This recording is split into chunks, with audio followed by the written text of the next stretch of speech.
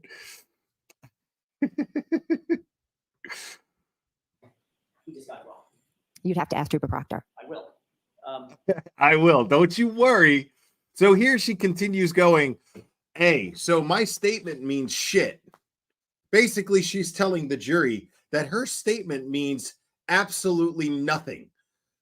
That evidence collected by the lead investigator in this case means fucking nothing. What matters is what she says on the stand. And why is she saying and throwing Proctor under the bus? Because she's trying to save her own skin. She's saying, I didn't say that shit. Ask Trooper Proctor. This shit's all on him. Which is shady as hell. She doesn't realize how bad of a look this is. And you never mentioned, according to that report, not one word about Jeep, right?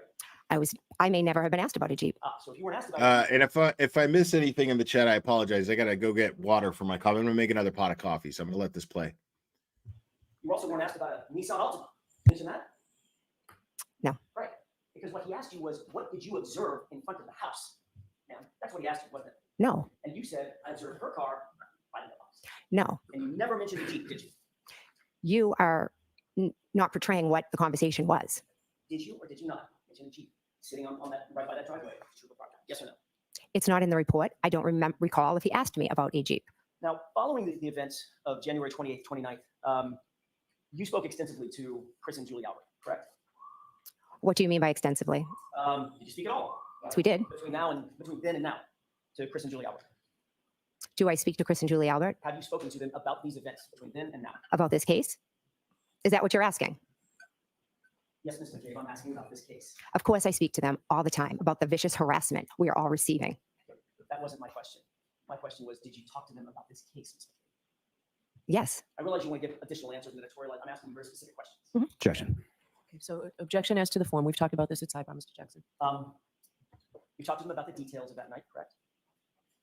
The 28th going into the morning of the 29th? Yes. You talked to them about what happened at the bar, correct? We've spoke about how we were all at the bar and Karen and John came in. Is that yes or no? Yes. Okay. You've spoken to them about your memory of what happened at the house at 34 Fairview that night, correct? Yes. You've spoken to them about who was at the bar, not just what happened, but who was there, correct? Correct. You talked to them about the timing of the night, correct? I don't think specifically, no. When people came to the bar, when they left, when people got to Fairview, when they left Fairview, things of that nature. Well, they were at the bar, so they know who was there and when they left. And ask if you know what they know. I'm asking if you've ever spoken to them about these issues. Yes or no? I can't be sure if we've spoken about the timeline. Okay. So it's already pretty much established. Like, if I'm on that jury, I'm looking at everything every time she says I don't recall, not just based on how she's coming off just in this cross-examination, but multiple witnesses prior. I'm thinking, I don't recall is a fucking lie. She is lying and trying to avoid telling the truth. She's trying to avoid answers. She's trying to avoid saying answers, which is fascinating. She thinks that it somehow protects her. It doesn't. It doesn't at all. It kind of does, because when this goes to a federal, when there are federal indictments handed down, she gets to say, I don't remember. But the thing is the feds have plenty of evidence at this point. We're talking 3,100 pages of documents, right? So 3,100 pages of discovery here. Now, she says, I don't recall, and it's combative. But I think it's really funny because when she's saying this stuff in regards to the investigation into John O'Keefe's death. And she's basically saying that everything that she has said in the reports or after the fact, she doesn't recall. And she has yet to get to where she gets to explain to the jury and look at them and go, well, we were in shock, and that's why I don't remember. But it's too late when she gets there, because all of this has already happened. All of what she's saying here has already happened. Oh yeah. Clubber does have a Cash App. It's right here. Clubber has a PayPal, Clubber has a Venmo, and a Cash App. But the thing is, Team Brittany, is he's a dog. So I couldn't put one in his name. I had to do it in mine, but he'll get it. Don't worry. So I want to play this one more time. I want to show you guys what I'm talking about here. As to the form, we've talked about this at sidebar, Mr. Jackson. You've talked to them about the details of that night, correct? The 28th going into the morning of the 29th? Yes. You've talked to them about what happened at the bar, correct? We've spoke about how we were all at the bar and Karen and John came in. Is that yes or no? Yes. Okay. You've spoken to them about your memory of what happened at the house at 34 Fairview that night, correct? Yes. You've spoken to them about who was at the bar, not just what happened, but who was there, correct? Correct. You talked to them about the timing of the night, correct? I don't think specifically, no. When people came to the bar, when they left, when people got to Fairview, when they left Fairview, things of that nature. Well, they were at the bar, so they know who was there and when they left. And ask if you know what they know. I'm asking if you've ever spoken to them about these issues. Yes or no? I can't be sure if we've spoken about the timeline. And you've talked to them about when they got there and when they left. I have no idea when they arrived at the waterfall. Once again, Ms. McCabe, that's not what my question was. Do you understand my question? Have you spoken to them about their memory? See, she's really focused. She's really focused on making sure the jury knows, I don't know anything. I don't know. So much to the point to where she's ignoring the nature of Jackson's questions. I didn't ask you what you remember. I'm asking you what you discussed with Chris Albert, what you discussed with Julie Albert. I'm not asking you what you remember yet.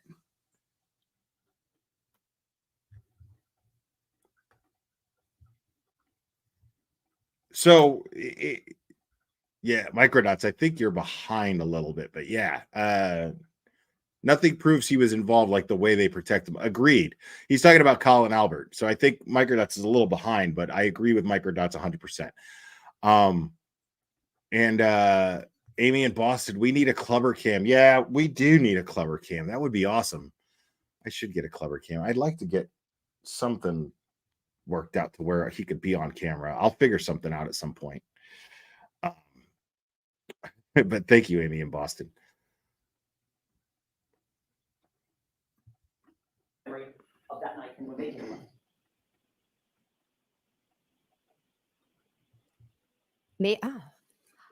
They have not shared with me when they got there or when they left. In the 2 years or 2.5 years since this event, you've had extensive conversations with your friends and family about this circumstance, correct? Correct. Yes. You've told them your observations, your story, correct? Correct. Your observations of the night. Correct. And they told you their observations of the night, correct? Correct. So y'all have compared and contrasted your perspectives of what happened that night, correct? We've tried to figure out what happened to John, our friend. And you've talked to them extensively about your observations. And what your See, what's funny about this is Jackson knows that she's going to answer like this. She's doing exactly what Jackson wants her to do. She's doing exactly what Jackson wants her to do. She is playing dumb and she is being deflective. Jackson wants the jury to see her doing this. Petty Patty, thank you so much. Easy, already told you, need a couch again. Member for 23 months. Thank you, Petty Patty. I appreciate you. Yeah, man. This is wild, man. Like, she's doing exactly what Jackson wants her to do. He knows. He's saying, he's pointing out, okay, did you discuss with Chris Albert this? Did you discuss with Julie Albert that? And her being deflective about it, her being defensive about it, her being combative about it is showing the jury exactly what Jackson wants the jury to see about her. These people are fucking lying because there's no reason why she just can't answer these questions directly. There's no reason why she can't just be like, yeah, we discussed it, blah, blah, blah. Because if she does, then it's a catch-22. Either she's going to clearly lie about it, or she's going to admit or look like there was some sort of collusion to keep a story straight. Story or your version is that right? To be honest, not extensively. Speaking about it is very painful and difficult. What does extensively mean? More than twice? Well, you tell me. I'm asking the questions, Ms. McCabe. That's how this works. I understand, but extensively would mean almost every day. Do you talk to them almost every day? I do, but not about the case. Subjects about this case come up every day? The harassment of the case does, yes. What about the specific facts of the case? No, it's the facts aren't spoken as much as the vicious harassment is spoken about. So right there, fascinating. So here she is. She knows she's cornered. She knows she's cornered with exactly what I just explained. Either she admits to everything that Jackson is confronting her with, and then it looks like they colluded to keep a story together, or she's going to be combative about it and elusive about it, and it looks like she's lying about and trying to hide the fact that they were colluding to keep a story together. Either way, she's fucked. Either way, she looks like a liar. She knows this, and then she does the fail-safe. What she thinks is a fail-safe. It's not a fail-safe. She goes to playing victim. Immediately playing victim. Every guilty person does this. Sherry D, thank you. I want the O'Keefes to know and accept the truth. I had to address this, and thank you, Sherry D. I appreciate it. Let me address that real quick. Somebody mentioned something like that in my comments for my stream last night, I think it was. And what's up, buddy? Hi, baby boy. Are you getting hungry? Yeah, I'm going to feed you in just a second, Papa. I promise. Everybody was asking about you, too. Everybody was asking. Yeah, it's not quite time for you to eat yet, buddy. Just a few more minutes, okay? So the her lying about this and her her being so combative and elusive, the jury absolutely sees this. The jury totally sees this. And then once she realizes that the jury is seeing this, she does what every guilty person does, which is play victim. Once they're cornered by their own lies, they go, oh, because she wasn't asked about harassment. She wasn't asked about that. She had to throw that in there. We didn't discuss the case. We discussed the harassment. Nobody asked you about that shit. Stick to fucking what we're talking about here. You've told them your version of the events, correct? And they've told you their version of the events. Correct. And remind me, Chris and Julie Albert are, in fact, Calvin's parents. Correct. At some point, you became aware that your daughter, Allie, was involved in this matter to some extent, correct? Yes. You became aware that there was an extraction of your phone that revealed some data about her whereabouts. That's not how I became aware now. Like 360? Yes, I know what that is. That's what I'm asking about. Mm-hmm. You became aware that you know your phone was extracted, correct? I willingly handed over my phone. Oh, we'll get to that. Oh, okay. You know that your phone was extracted. See what I mean? She's on the defense about hiding shit before he's not even accusing her of it. He just asked about an extraction of her phone, and then she had to say, I willingly handed it over, so that the jury thinks that she doesn't have anything to hide. She's showing how worried she is about the jury looking at her like as if she has something to hide. And it's like, whoa, I didn't even go that far yet. Chill out. Just wait a second. Stay with me. We'll get there. We'll get there. And you know that your daughter's whereabouts were revealed based on data on that phone, correct? That is not how I became aware of my daughter's whereabouts. You testified at the state grand jury, questioned by Mr. Lally, correct? Yes. You were asked about the Life 360. Yes. You answered those questions very fluidly.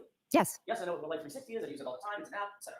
Absolutely. Okay, let's go over that for a second. You admitted that it works as a quote GPS as far as where people go and everywhere that you go, correct?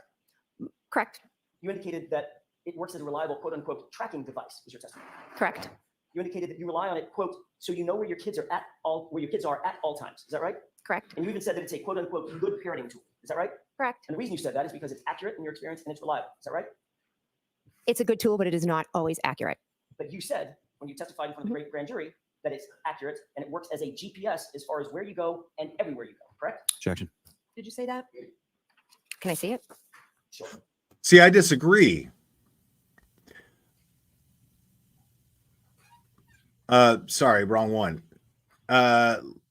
Lacey Ann, I disagree. I think Jackson fucking loves her.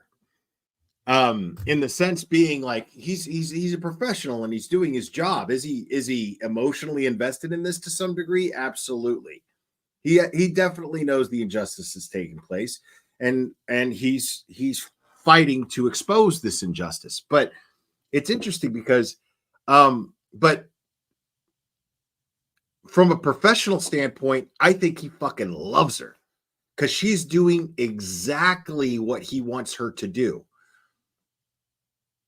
Because he's already got her ticked off. He's already got her on the defensive. What does he do? He switches gears. He starts talking about Allie. He starts talking about her daughter. That is going to set her over. That's going to piss her off because she's going to want to protect her daughter. She's going to protect her kid. So it's fascinating to watch him just absolutely puppeteer her emotions. It's amazing. This is what a damn good lawyer does.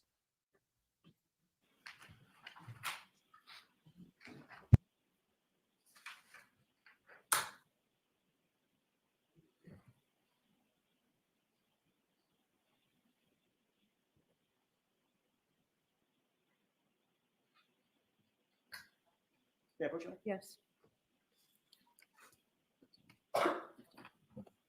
Lines 13.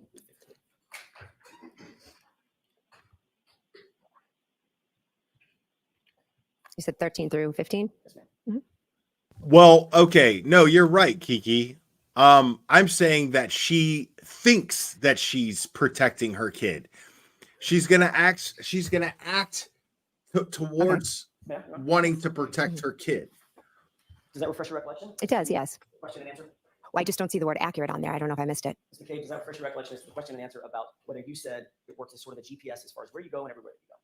Correct. And your answer was yeah. Correct? Yes. Okay. So where did Allie go after she supposedly dropped off Colin Albert? She went nowhere. Did you check her Life 360 app to verify that she went quote, nowhere? At that point, I had no reason to check her. So the answer is no, you didn't. No. Okay. Did you ever verify through the 360 app that in fact Allie did not go home, but rather was out driving until after 1:30 a.m.? See, that's complicated. Did I ever check like 360? Because yeah, it's an act, but she's acting to convince herself, not anybody else. If you put her on a lie detector about, are you protecting your daughter? And she answers yes, even though everything she's doing is not protecting her daughter at all. But she answers yes, she thinks she's protecting your daughter, so she's going to pass that lie detector. Guaranteed. She thinks that she's protecting her daughter. She's not in any way, shape, or form. 60 app for that? Yep. No. Okay. But you believed her when she said she came home. Yes. And just like you believed her when she said she picked up Colin, dropped him off, and then came home. Yes. Okay. The Alberts have a dog. Because that's where the jury's sitting, Correct. Mark. Yes. What's the dog's name? Chloe. You indicated that on the morning of January 29th, after 6 a.m., it was still relatively dark out, you burst into the bedroom of Brian and Nicole Albert's home, correct? Yes. You did that specifically to wake up, according to you, Brian Albert and Nicole Albert, correct? Yes. Where was Chloe?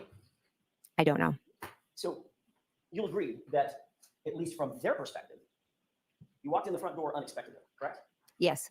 You walked upstairs unexpectedly, correct? Yes. Still dark outside, right? Yes. You walked through their door, and you said you burst into the door into a dark room where they were sleeping, correct? Yes. Oh, because that's where Mr.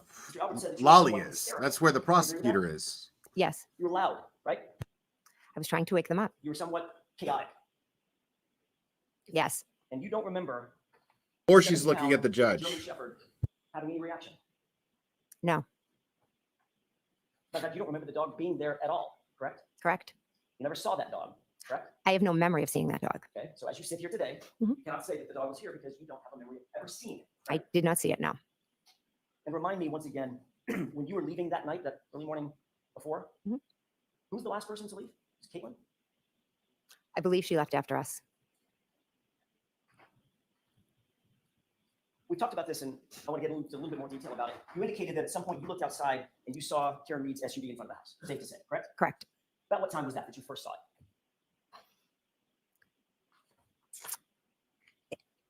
I can just give you maybe approximates. I know I texted when I saw them, so whatever time that was. All right, let's see if we can narrow that down just a little bit. You also indicated that you saw Ryan Nagel's vehicle outside. Saw lights. Okay, lights belonging to the vehicle, right? Yes, I knew there was another vehicle outside. And where was that in relation to Miss Reed's vehicle? It was behind it. I didn't pay much attention to it. Okay, and where was the Jeep in relation to Ryan Nagel's vehicle and Karen Reed's SUV? I remember seeing Karen Reed's SUV straight, and then I saw the lights of Ryan Nagel. I did not pay attention to where it was. I was just looking at Miss Reed's vehicle. Was Ryan Nagel's vehicle and those lights that you remember, were they in front of the Jeep or behind the Jeep? I am not certain. Haven't you testified previously that you remember the Jeep being between Ryan Nagel's vehicle and the SUV? See, that is completely inconsistent with Ryan Nagel's testimony. That's completely inconsistent with Ryan Nagel's statement. Ryan Nagel states that he was directly behind Karen's SUV.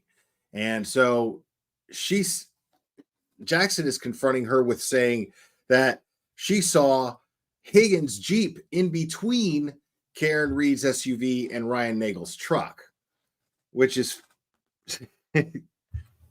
interesting. Why the lies about Brian Higgins' Jeep? Why the lies about it? Why the lies about where it was? Why is she lying? Because we know she's lying. It comes up later, obviously. We all remember.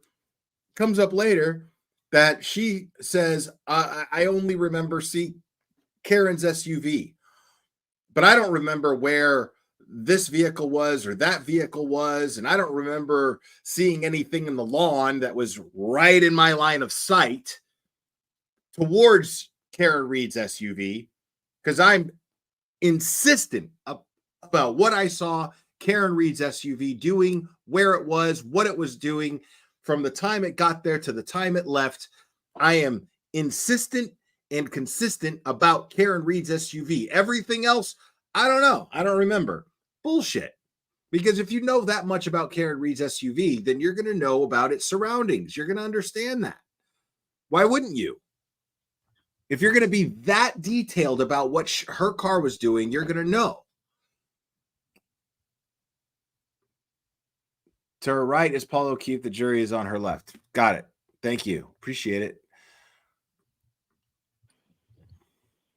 Yeah. I am not certain where Ryan Nagel's vehicle was. Sorry, Clubber interrupted me earlier when I was talking about the whole thing with John O'Keefe's family. Let me talk about that for a second. I don't believe it's any of our place to worry about John O'Keefe's family and where their mind is and what they believe and what they don't believe. In my opinion, it doesn't change. It doesn't matter as far as the case goes. It really doesn't.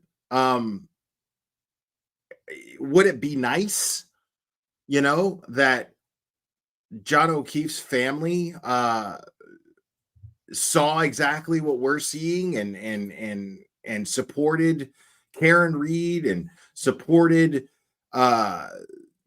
the idea that the truth is inside 34 Fairview, yeah, that would be nice. But the thing is it's not going to affect Karen Reed's case in any way, shape, or form. And the members of John O'Keefe's family who have already taken the stand didn't even say anything negative about Karen Reed. So in my opinion, it's just simply not our place to worry about how they feel or how they look at this. It's really not relevant. I feel like they have the right to feel however they feel. They have the right to look at things the way that they look at them. I'm not about to criticize them for that,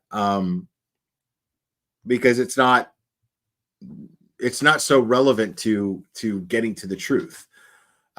So, again, I've said it many times. I think that they're victims as much as anybody else here in this case, as much as Karen Reed or John O'Keefe in a sense, because they've been duped, they've been lied to, and they've been duped.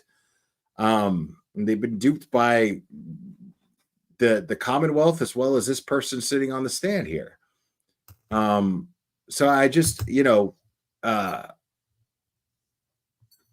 it's not my. It's just I would say as advice, not to let that worry you so much. It's an uncontrollable thing. You can't worry about it.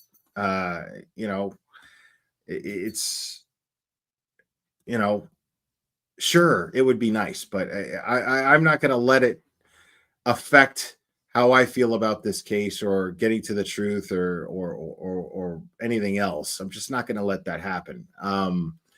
They have a right to feel how they feel, and they have a right to look at this how they look at it, and it just is what it is. I'm not going to, break my back wondering and being frustrated over what the O'Keefes feel and what they don't feel about this, and how they look at this. I'm just not going to do that. I don't think it's any of our place to do that. Was. So as you sit here now, you don't know if it was in front of the Jeep as you placed it by the mailbox. It would be behind the Jeep or somewhere in between. It definitely was not in front of the Jeep. Definitely was not. That's awesome. No. So it's definitely behind. Yeah, big shout out to Tom CPU, man, for hitting 8,000 subs, man. That's awesome. He absolutely deserves it. And a place in the courthouse. I'm glad. That's fan-freaking-tastic. Good for you.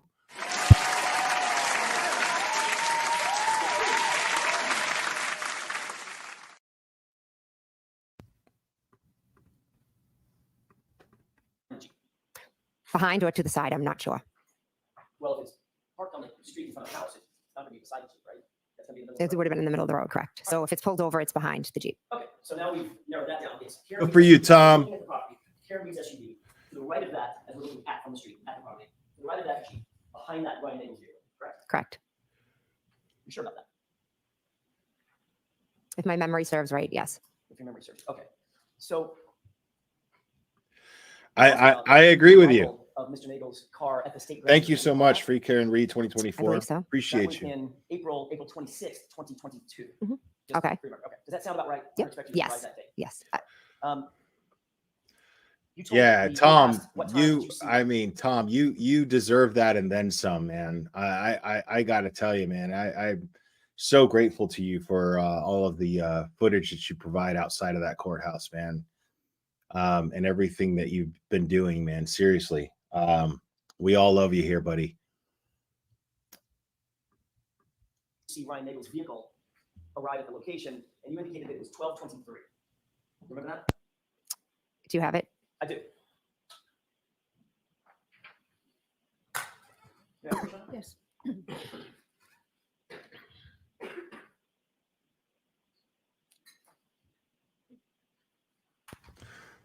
Yeah, Cherry is lines 21. Cherry's a limey. She said something like Thomas is the dog's bullocks.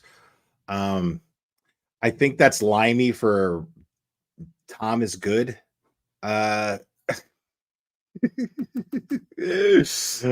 I'm just giving Cherry shit. We know it means Tom is the best, and Tom is the best. Absolutely. Down the highlighted portion. Okay. Mayor? Yes.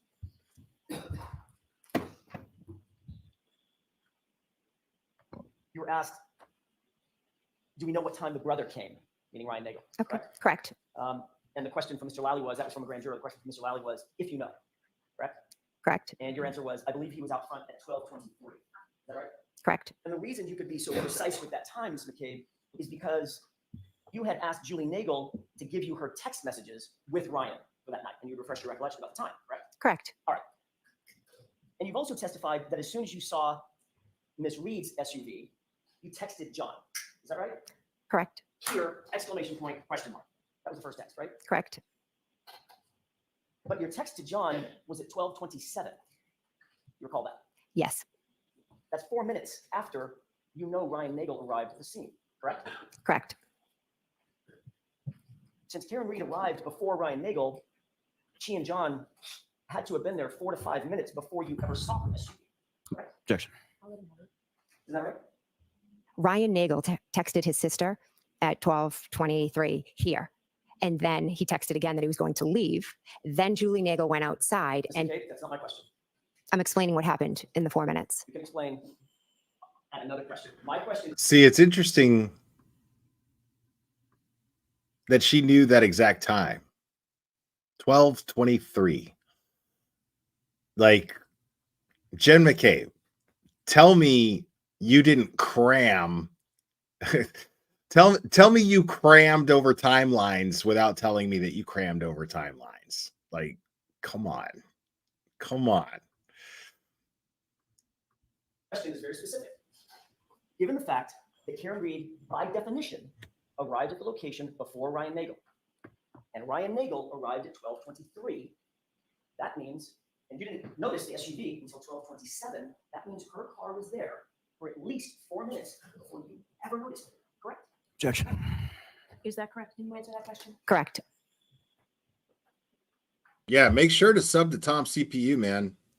Like, all that footage Her log up snow outside, man, that's Tom. Shit is Safe to amazing. say that you would agree with me that it was a light dusting of What snow. goes on outside of that courthouse is just as important as what goes on inside of it. It was a light dusting of snow at or around 12 to 12:30, 12:45, something like that. It was starting to accumulate. And accumulate means stick to the ground, not just fall and melt, right? Yes. So it was starting to like a very thin blanket of white. Yes. You indicate that, or you indicated on Friday that you saw some sort of tire tracks. Is that right? On Friday? I don't believe. I found in your testimony to Mr. Wiley on Friday, you indicated that you saw some tire tracks. I could be wrong. Yes, I don't remember that. Okay, well, let me ask you, did you see any tire tracks? At one point, yes. Okay, when was that one? I'm not sure. Was it before Ms. Reed's vehicle got there? Was it after? Let's use that as a barometer first. I believe it was after Miss Reed's vehicle was there because that's why I was drawn to look outside. And what did those tire tracks look like? How would you describe them? Almost like as a wave went like this. So Like a half J? to my recollection, it was almost like started if Miss Reed's vehicle's here, let's pretend it was kind of like that. Just Like a bit of a wave. So if you started on coming towards her, it'd be more of a wave, Okay. like this in the road. What it sounds like is perhaps, I don't want to put your mouth, but perhaps what you're describing is tracks in the middle of the road. If someone is pulling off parallel, they would pull to the right and then stop. And those are the tracks that you saw. That's the wave that you saw. It wasn't up to her car. It doesn't look like your description. Okay, fair enough. Fair enough. I'm just trying to hear. So if it didn't go up to her car, those tracks belong to somebody else. Well, when I saw her car, it had already moved up Well, wait a minute, you already said that when you saw her car, it was directly in front of you. and then it moved at one point. Right, that's what I'm asking about. Let's just take the point at which you first saw the car. Mhm. Say yes? Yes. Okay, when you first saw the car, Mhm. that's when you saw the tire tracks. You just said that. No, I did not say when I first saw the car, I saw the tire tracks. I thought you just said a couple of questions ago that you saw the tire tracks because your attention was drawn to her car. That would be the first time you saw her car. I'm saying I saw the tire tracks because I was looking out at her car. I never said when I saw the tire tracks or where her car was when I saw the tire tracks. Well, I thought you just said, because I asked, when did you see the tire tracks? You said, I saw the tire tracks. Oh, And saw her car because my attention was. yeah. I'm glad you asked that question. Wine cellar infused. The glare. Do you think Higgins will plead the fifth? I like questions that make me think, man.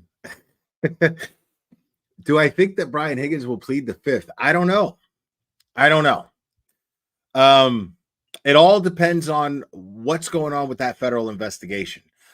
I think that door is definitely going to be open when Brian Higgins testifies. And it's come to my attention, and I don't know how true this is. But it's come to my attention that there's not even going to be court until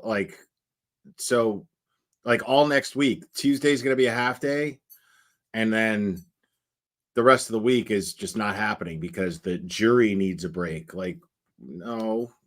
I mean, doesn't the jury get plenty of breaks? They got Memorial Day. That's not happening already. I mean, what Bev's doing is just bizarre, and it's infuriating, really, because it fucks with my shit, and it's annoying. But I think I'm wondering if Tuesday's a full day.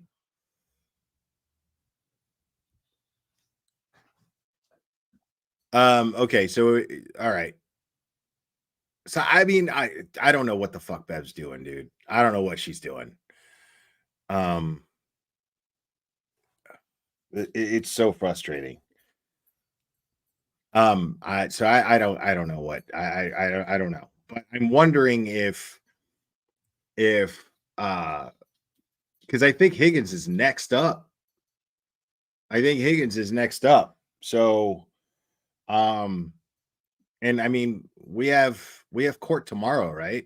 Court's still on tomorrow, right? And tomorrow's Thursday, so tomorrow's going to be a half day.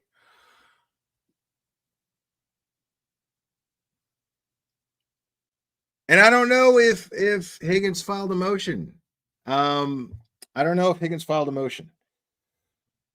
But I know that the defense requested tomorrow's fuck day is it, dude?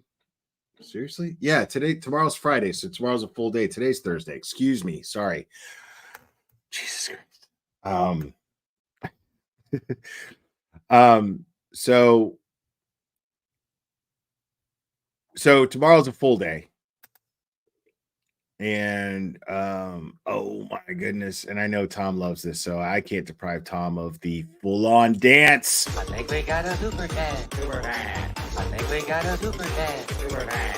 Super dad. Super dad.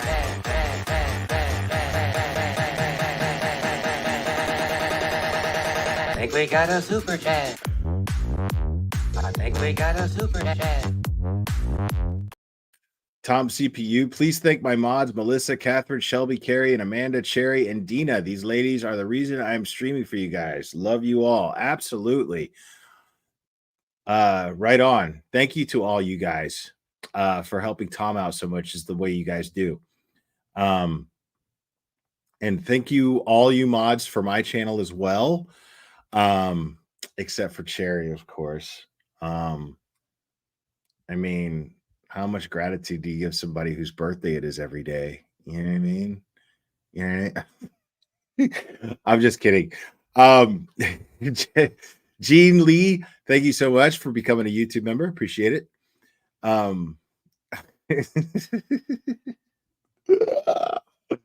See how she treats me? You see that? See that? Yeah, so I wonder if there's if Brian Higgins' testimony is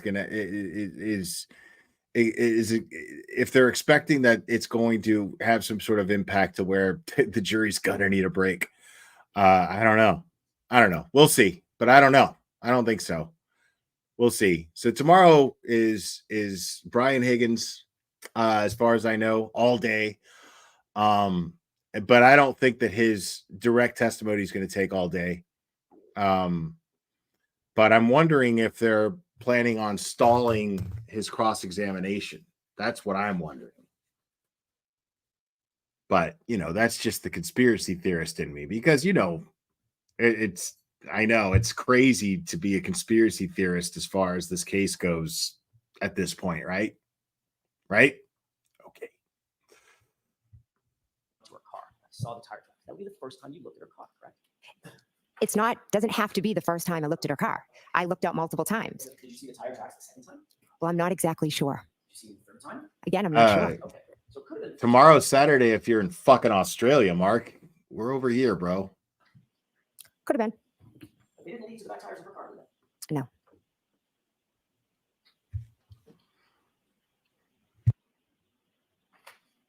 Let me have just a moment, Your Honor. Yes.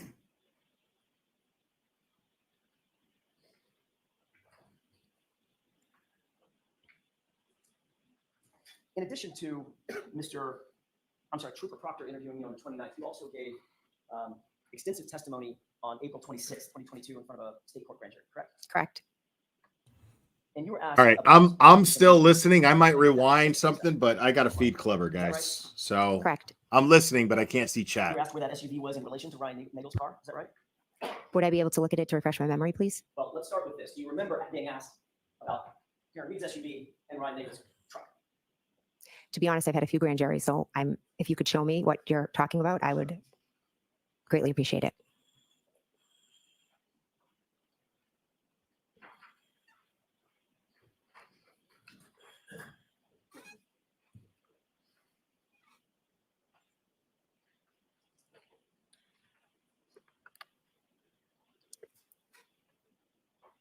Let me have just a moment, Your Honor. Yes.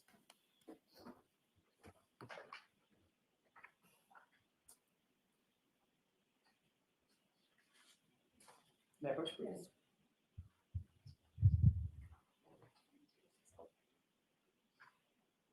Let's speed things up, Your Honor. Let me have just a moment. Okay, take your time.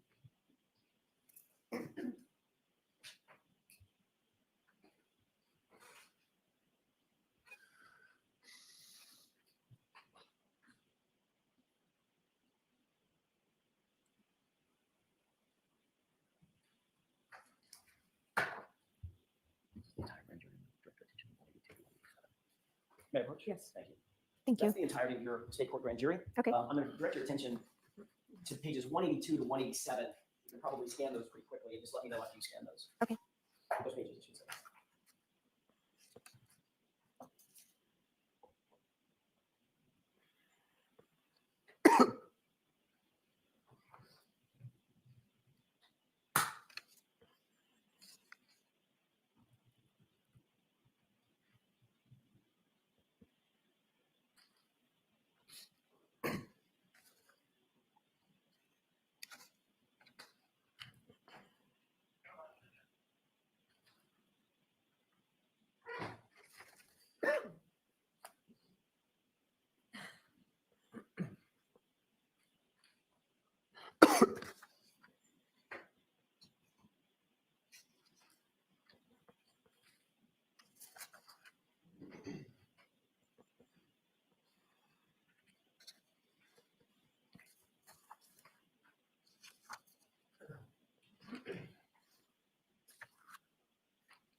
Yeah, Your Honor? Yes. Thank you. Thank you. Did you have an opportunity to glance at those pages? I did, yes. As you glance at those pages, my question is a relatively simple one. I wonder if you have an opportunity. At no point, when you were describing the vehicles that were out front in front of 34 Fairview on that night, at no point, under oath in front of that grand jury, did you ever mention a Jeep? Did you? I was not asked about any other vehicles out front. So when you were talking about the vehicles that you saw in front in some painstaking detail, talking about the black SUV and Ryan Nagel's truck, you just left out the Jeep because nobody asked you about it. I didn't read anything in that about Ryan Nagel's vehicle. Did you miss it? I must have. Okay. Is it in there? Yeah, it is. Okay, You were what, in fact asked about Ryan Nagel's Jeep, weren't you? if you want to show me. Well, I don't want to sit here and, did you not review your I text? just read it all. I didn't see it. Mr. McCabe, Objection. you can't interrupt when I'm talking. Okay. I will do the same for you. Okay. As you review those pages, you were asked about the cars that you saw in front, did you not? I was asked about Miss Reed's vehicle. Okay. And at no point did you mention a Jeep being behind Ms. Reed's vehicle, as you testified today, correct? The questions were all about Miss Reed's vehicle. At no point, my question is this, it's yes or no. You did. Did you mention ever in that grand jury that there was a Jeep behind Miss Reed's vehicle? Yes or no? I'm not sure. I'd have to read it all. As you sit here, do you recall mentioning the Jeep? I was asked about Miss Reed's vehicle, and those are the questions I answered. I can't. You need to keep your Okay, mouth up. sorry. Let's try this again. As you sit here, do you recall mentioning the Jeep, ma'am? I would have to reread the transcript. You don't have to reread the transcript to answer that question.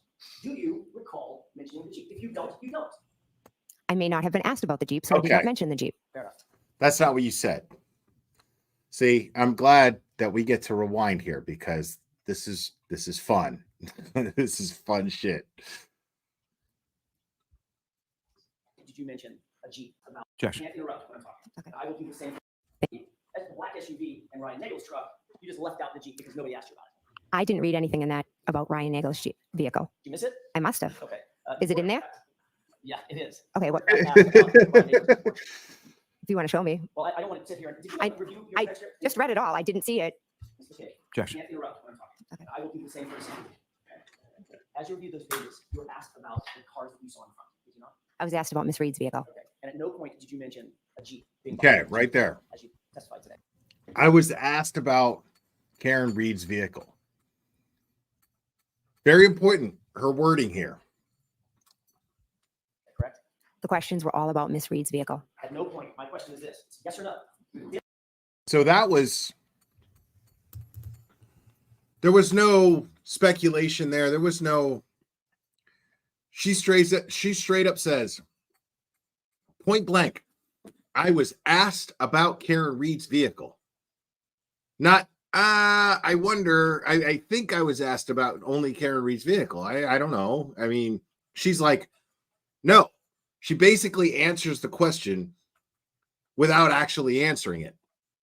But she answers the question pretty clearly because she's admitting that she never mentions Brian Higgins' Jeep. Never mentions it at all. Right? She admits it. She's like, I wasn't asked about it.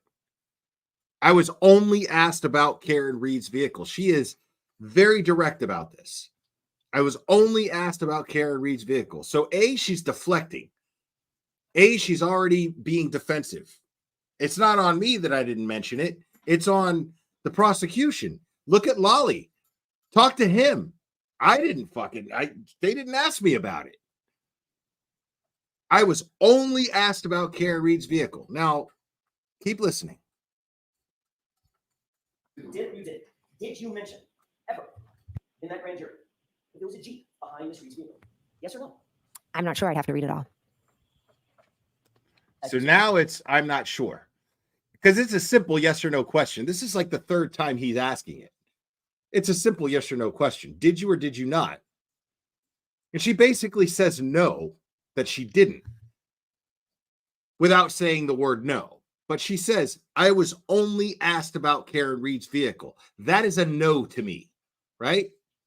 But he's pushing for a yes or no answer. Give me a yes or no answer, period. Let's go. Like, you're wasting everybody's fucking time here.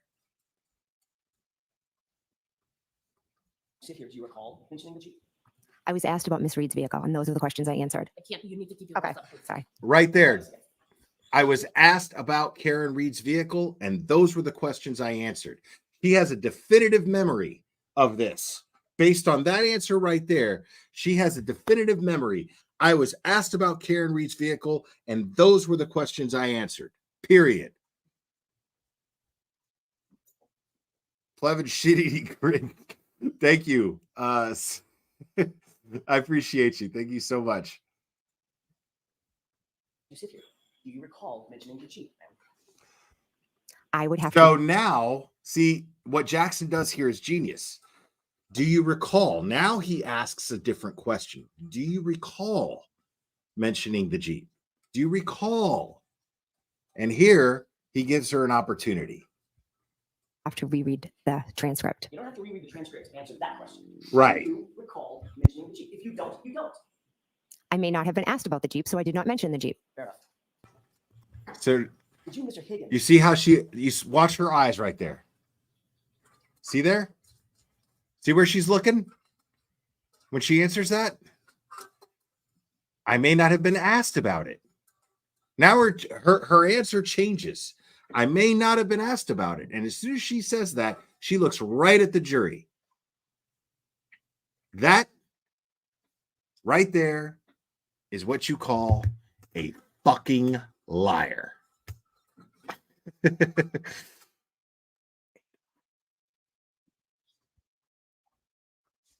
Not have been asked about the Jeep, so I did not mention the Jeep. Fair enough.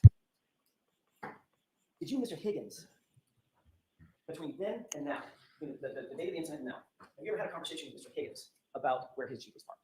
No, Have you ever had a conversation with Mr. Higgins about anything having to do with this case? I do not believe so. Did anyone, leaving Mr. Higgins aside, did anyone tell you anything about Mr. Higgins' Jeep and what he testified to? No, Were you ever asked by anybody to mention a Jeep being behind Ms. Reed's SUV in this trial? can you repeat the question, please? Were you ever asked by anybody to make sure you mention a Jeep being parked behind Ms. Reed's SUV in this trial? Not that I recall, no. After you arrived and you noticed this SUV outside, you started paying somewhat close attention to it, did you not? I went to the front door and looked out the window at the vehicle, yes. As a matter of fact, you texted as soon as you saw the vehicle, that 12:27 here, correct? Correct. And then a few minutes later, at 12:31, you texted, pull behind me to John. Is that right? Correct. And then at 12:40, you texted, hello, correct? Correct. And at 12:42, you texted, where are you?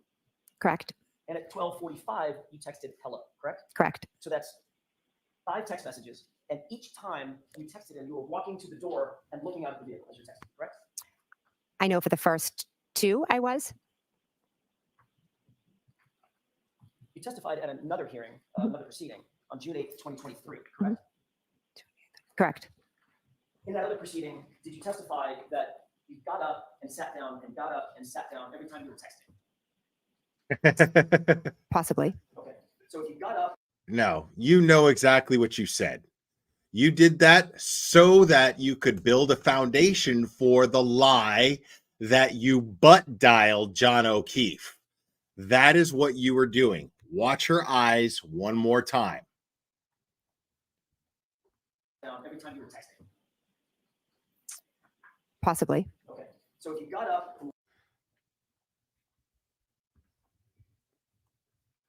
As soon as she lies, possibly. No, you know what you said because you deliberately set that up so that you can have an excuse for having the calls to Officer John O'Keefe's phone that you're going to claim were butt dials, which we know are absolute bullshit because you absolutely called John O'Keefe's phone, probably trying to look for his phone and locate his phone so that you could plant his phone under his body because they did not go to voicemail. They did not go to voicemail.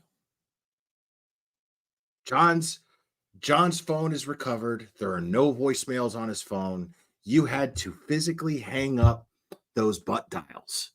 You don't hang up butt dials before they reach voicemail. That's what makes them butt dials. They're accidental. If they're accidental and you don't know that you made the call, I don't know how that call was made. Well, then it's going to go to voicemail. And we know that it wasn't a case of John O'Keefe's voicemail being full. How do we know that?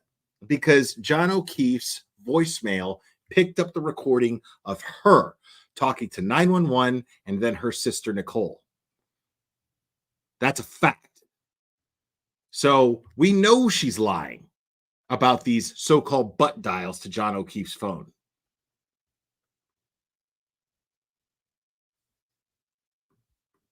You walk over to the door and you see the SUV and you text, and then you walk away from the door and sit down for a second. That would be one text and one view of the SUV. And then you walk away.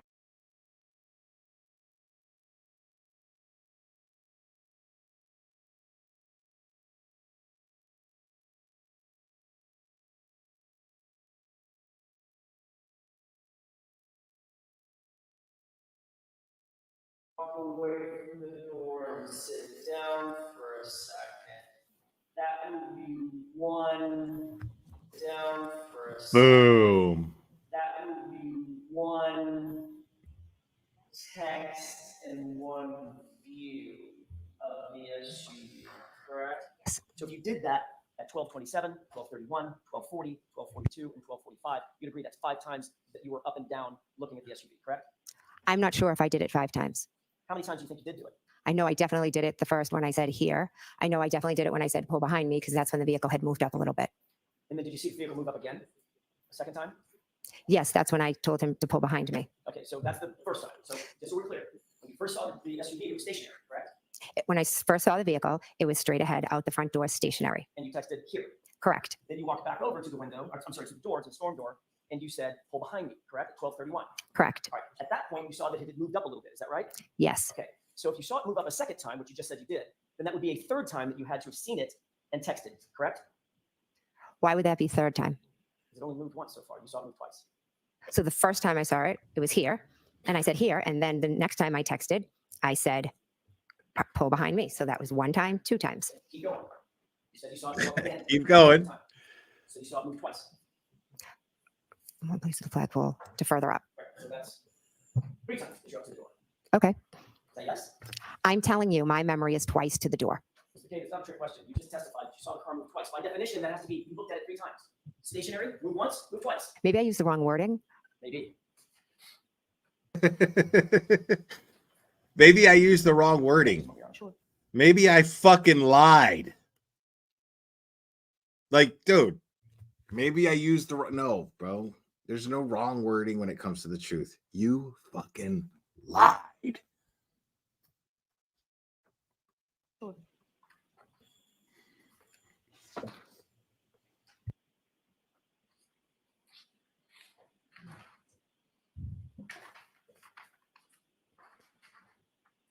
So when you testified in front of this other proceeding, didn't you testify that you walked up and sat back down 5 different times, watching that car and texting every single time? Would you be able to show me that? It's gonna take a minute. Can I have one here?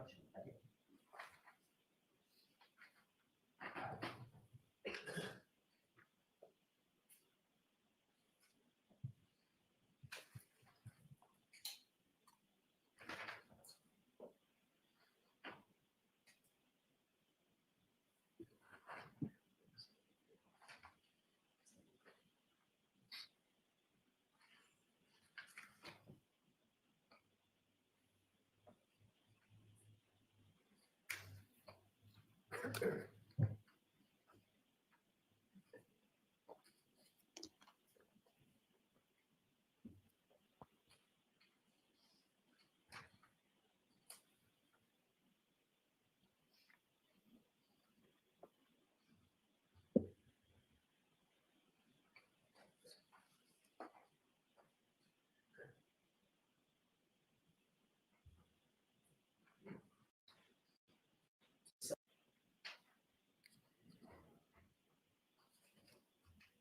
All right, no dance, just a little something to help you with your Aussie accent.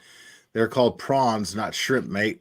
Thank you. Appreciate it, Flevin's shit-eating grin. Appreciate it.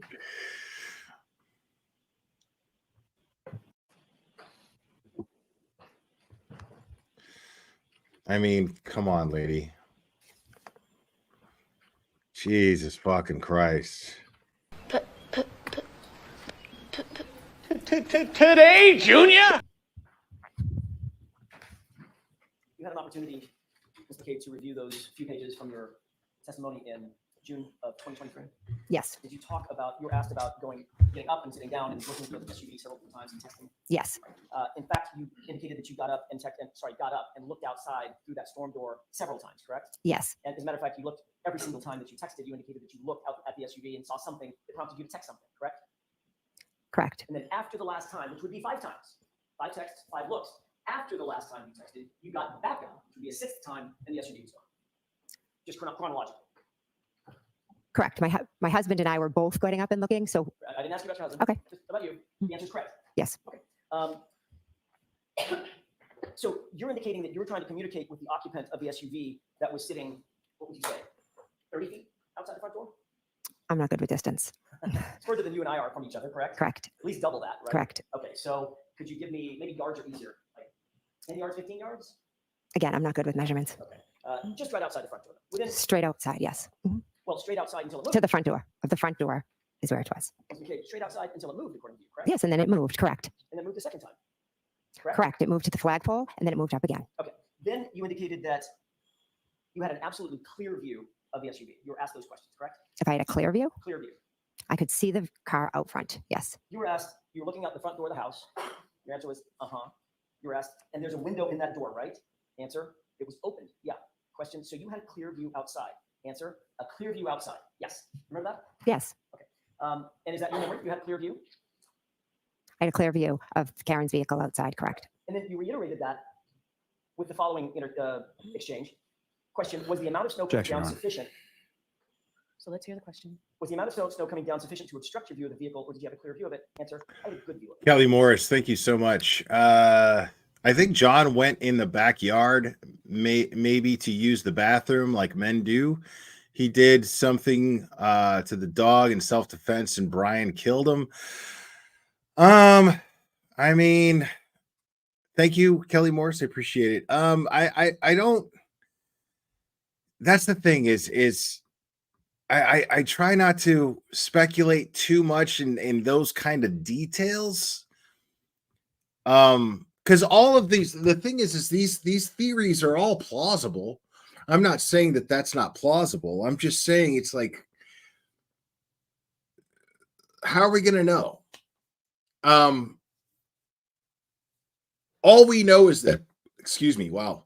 All we know is that the people who were inside 34 Fairview that night are all lying. And the issue is you're leaving. The only problem I have with that theory is that you're leaving Colin Albert out. Because everybody seems to be, their lies seem to be focused on protecting Colin Albert for the most part, which is very strange to me. So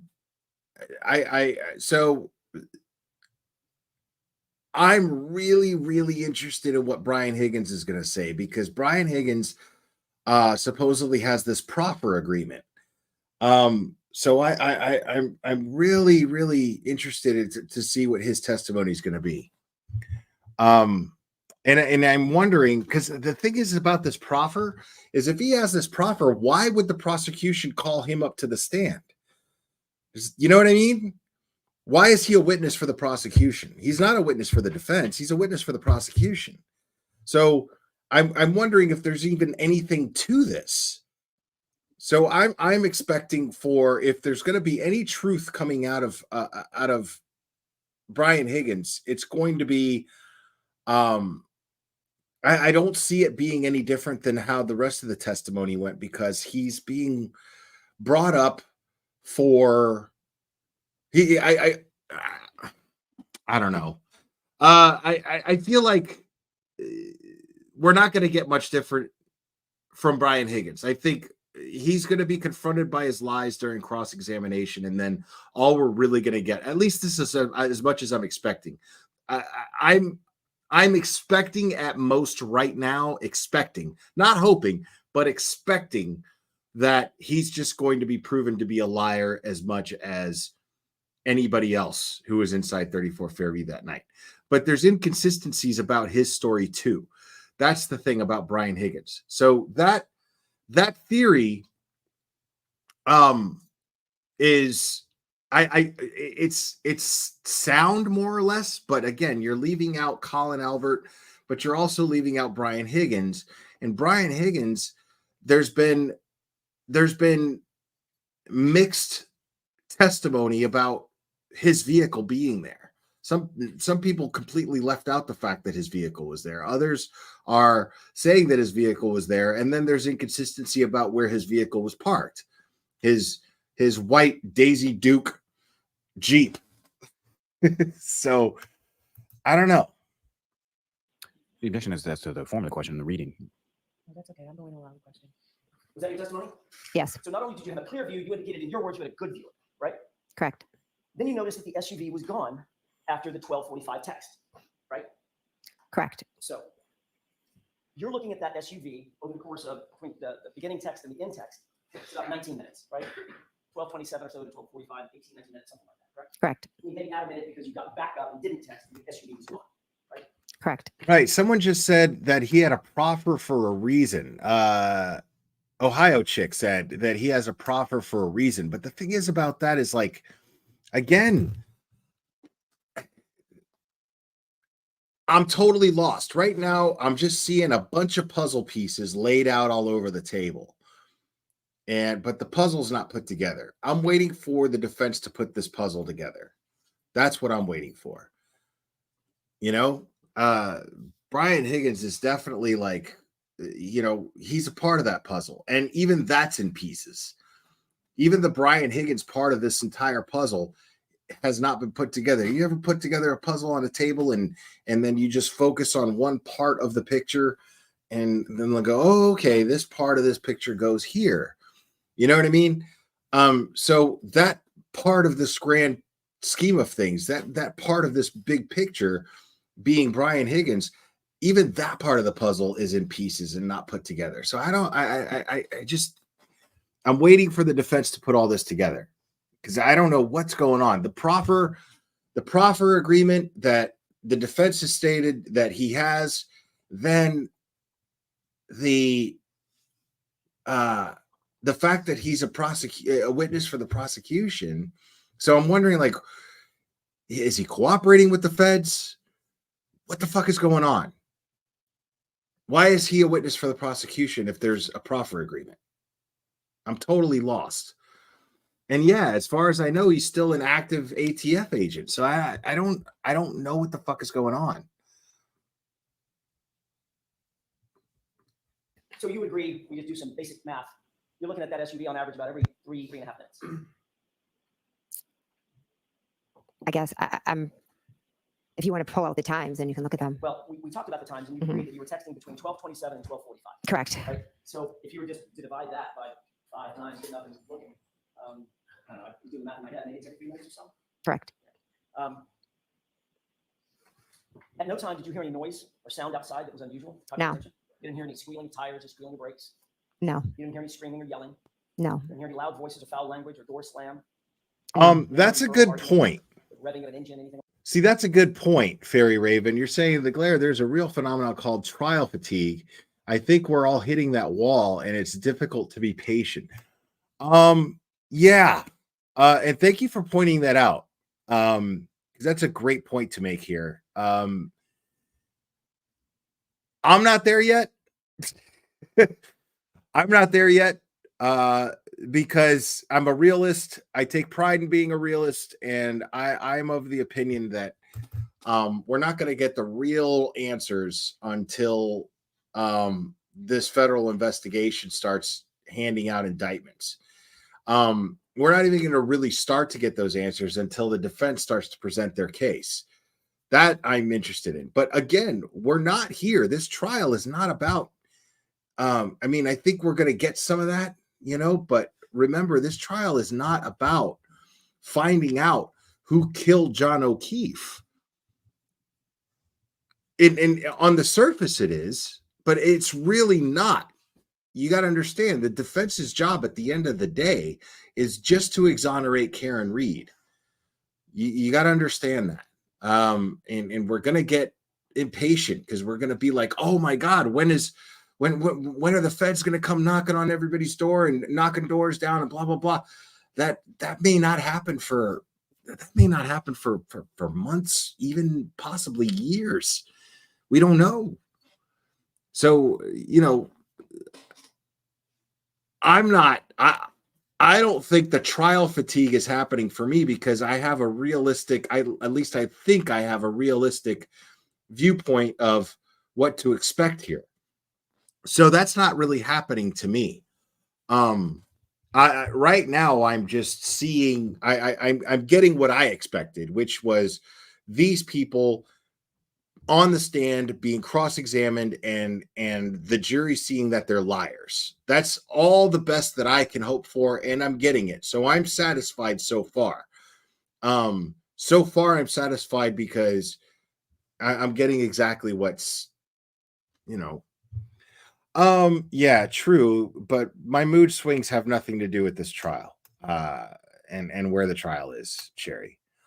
But yeah, the mood swings are definitely happening, but they have nothing to do with where this trial is at so far.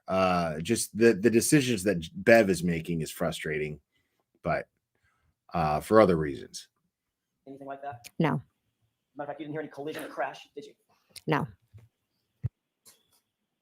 Matter of fact, the entire time that you looked out at that vehicle with that clear and that good view, you didn't see anything out of the ordinary, did you? no. See, that's a good point too. I mean, that's a fair assessment to make, Cindy, because it's like Lolly it's like Lolly is making the defense's case for them. It's pretty insane. Like, he prepped these witnesses, but prepped them horribly. Like, we know he prepped them, but prepped them for what? To fail in cross-examination? You know what I mean? And you would agree with me, as you looked at the SUV, you're looking over the lawn to the SUV out of the street, correct? Correct. There was no obstruction between you and the SUV. You've already testified to that. Is that right? Correct. And you could see everything in your field of view. Correct. And then you saw the SUV gone. It had driven away after 12:45. Correct. So I have a question, Ms. McCabe. Mm-hmm. Where was the body? I have no idea. I'm assuming the body was on the front lawn. The problem with that is you were looking at the front lawn, weren't you? I was looking at the vehicle and where it had moved. You know what field of view is? Would you like to explain it? Oh my God. Clear and good view across that lawn to the SUV. See, the jury sees all this. Here she is, like, totally combative. Do you know what field of view is? Everyone knows who fucking what field of view is. Of course she knows what field of view is. Why is she asking Jackson to explain it? Like, yeah, I know what fucking field of view is. But she knows by deflecting and by being defensive and by trying to avoid that very simple question that we know she knows the answer to, all that does is tell us she knows where he's going with this question. She knows exactly where he's going with this question. And he's about to ask her, how in the fuck did you see everything that happened beyond the yard, but not see anything in the yard?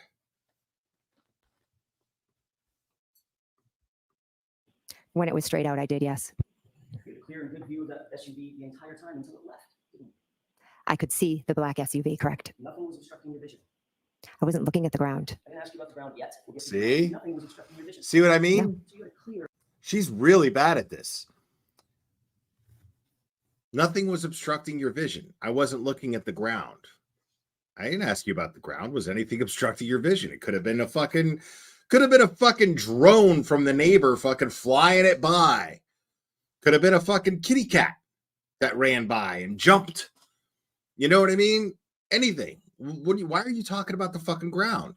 Who brought up the ground? You brought up the ground. Jackson didn't bring up the ground. Your dumbass just brought up the ground. You know he's going to start asking, how the fuck did you see the SUV do everything, but you didn't see anything laying on the ground? Like John's body, like his shoe, like his belt, like 42 pieces of taillight, or even one piece of taillight. How in the fuck did you happen to see the SUV, a black SUV, at night in the dark, even though the yard is illuminated? The yard is absolutely fucking illuminated because there's a floodlight. Because I believe it was Julie Nagel who testified to this, that there was a floodlight and there was a porch lamp post. There was a street light right in the street beyond the yard, just beyond the yard. How did you not see the yard? clear and good, your words, not mine, a clear and good view of the SUV Yes. and everything in front of it. I never said everything in front of it. I saw the SUV. It's black. It has lights on. And as it moved, I could see it with its lights. You had a clear view of everything between you and the SUV.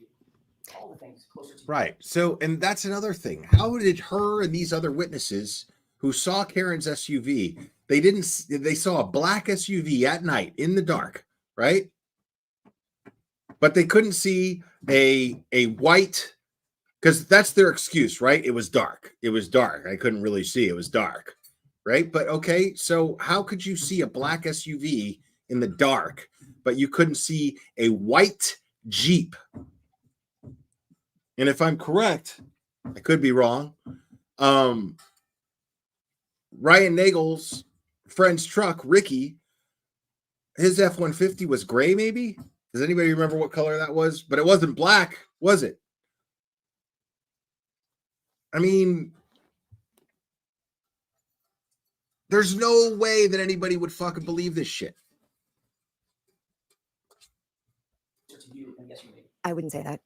So your view was obstructed on what was between you and the SUV, but not obstructed on the SUV? That's not what I was saying. No, of course not. Because if you had a clear field of view to the SUV, you could see everything in front of it as well, meaning between you and the SUV as well. If I'm looking straight out at an SUV, I'm not looking down at the ground. Let me ask you a question about that. You're focusing right now on my face. Yes. As you're answering these questions. You think you'd see, I don't know, an alligator sitting in front of me if it was there? Objection, Your Honor. You think you would see something? Can you clearly see that there is nothing between you and me except a podium? Yes. Well, there's a table. And you don't have to look down to see that, right? Correct. You're looking directly in my face, but you can see things that are between you and me because you have a field of vision, right? Objection. So I want to see counsel at sidebar for just a minute.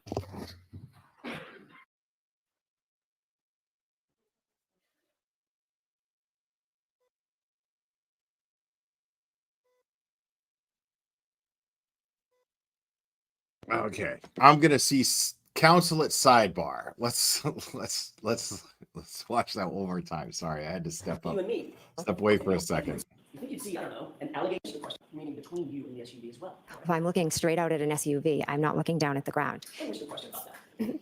You're focusing right now on my face. Yes. As you're answering these questions. You think you'd see, I don't know, an alligator sitting in front of me if it was there? Objection, Your Honor. You think you would see something? Can you clearly see that there is nothing between you and me except a podium? Yes. Well, there's a table. And you don't have to look down to see that, right?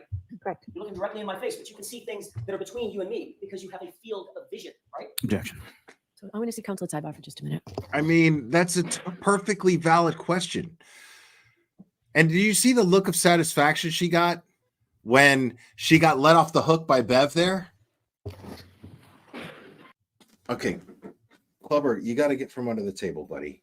I know. I'm going to take you in just a second.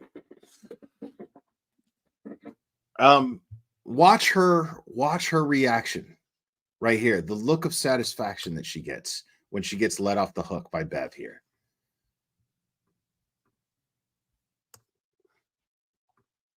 Of vision, right? Objection. Boom. I want to see counsel at sidebar for just a minute. Look at her like, yeah. Look at, see her smiling? See that? Trash.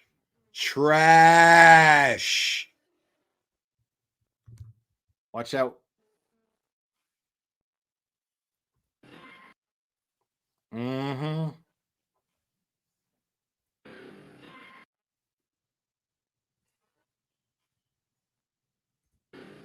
Like, we see you. She is so convinced that she's in absolute control of this entire situation. Yeah, the hair flip smirk face. Totally. All right, while this goes to sidebar, guys, I am going to take Clubber outside real quick.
May I proceed? Yes.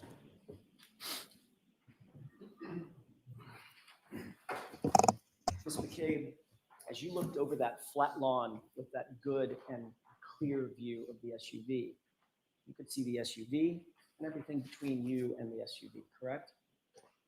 When I looked out the front window, I could see the SUV clearly, like I'm looking at you right now, and it was further away than you are. And you did it not once, not twice, not 3 times. You did it 5 times, and then a 6th after it was gone, correct? Correct. And after that SUV was gone, and you looked out that window with that clear and good view, there was no body, was there? I never saw a body. Thank you. I wish I had. Sounds like that's a little rehearsed. Not at all. It's not at all. I'll let the answer stand.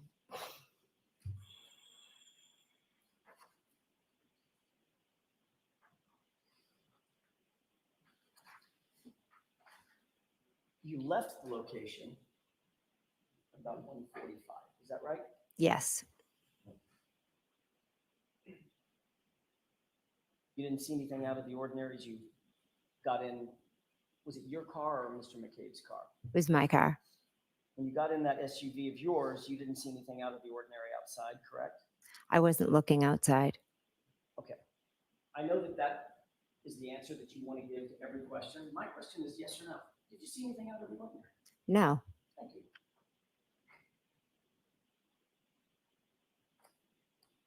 You didn't see anything out of the ordinary when you got in the vehicle? No. You didn't see anything out of the ordinary when the vehicle backed up? No.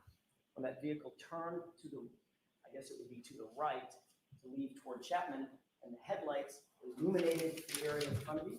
Did you see anything out of the ordinary then? I wasn't looking out the front window. Again. See, I'm trying to understand here. I'm trying to understand what,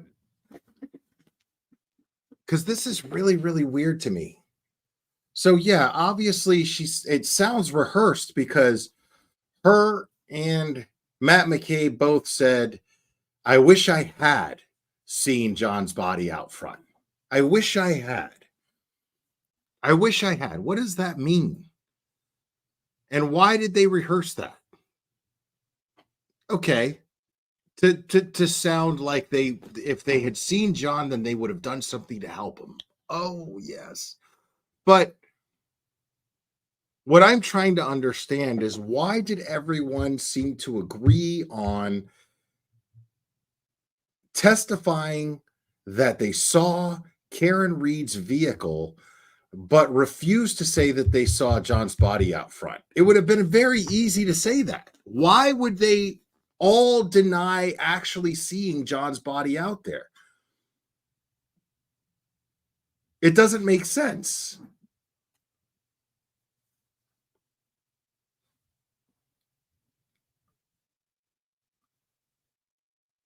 Like I'm totally stuck on that. This is what I keep thinking about over and over and over again. Why is everyone in agreement to have seen only Karen Reed's vehicle doing anything out front? Everybody's so worried about that. Right. Brian Albert said it too. Thank you. Appreciate that. But why are they all testifying something so impossible to believe? All of them testifying to something that is absolutely impossible for anyone to believe. Anyone with any capability of rational thought. Nobody. Well, of course they want us to think it was Karen, but it doesn't make sense.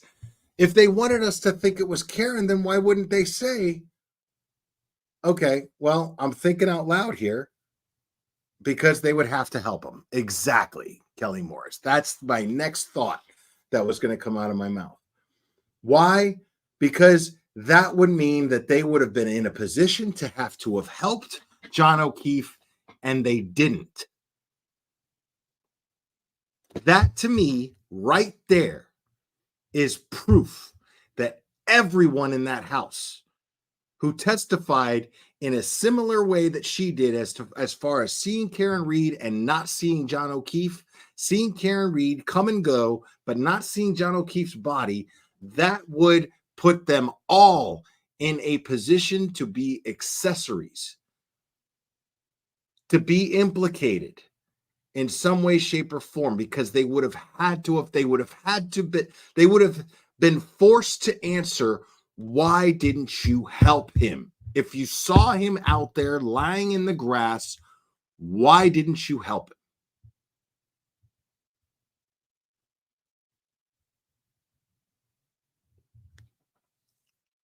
Well, no, he wasn't out there yet. We know that.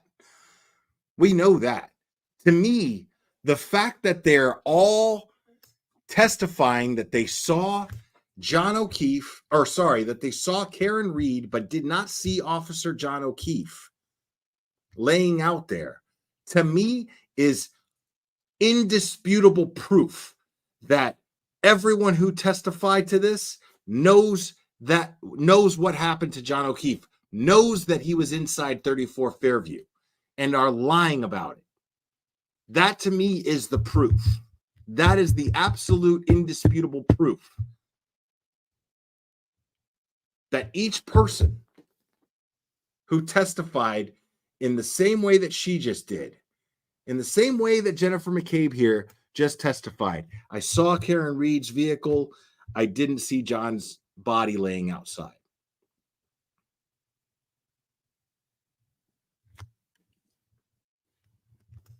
Because they would have to testify as to, why didn't you help him? You know Karen Reed did it. You saw her hit him. Why didn't you help him? Because the fact is, I mean, if you eliminate all of that shit, if you eliminate everything, if you eliminate all of the other shady shit, and there's lots of it, man. There is lots of shady shit. You eliminate all that and just stick to that one fact. That proves, in my opinion, beyond a reasonable doubt, that everyone in that house, at least the people who testified similarly to her as to seeing Karen Reed, but not seeing John O'Keefe laying in the lawn, that is proof that those people know what happened to John O'Keefe. Those people know that he was inside that house.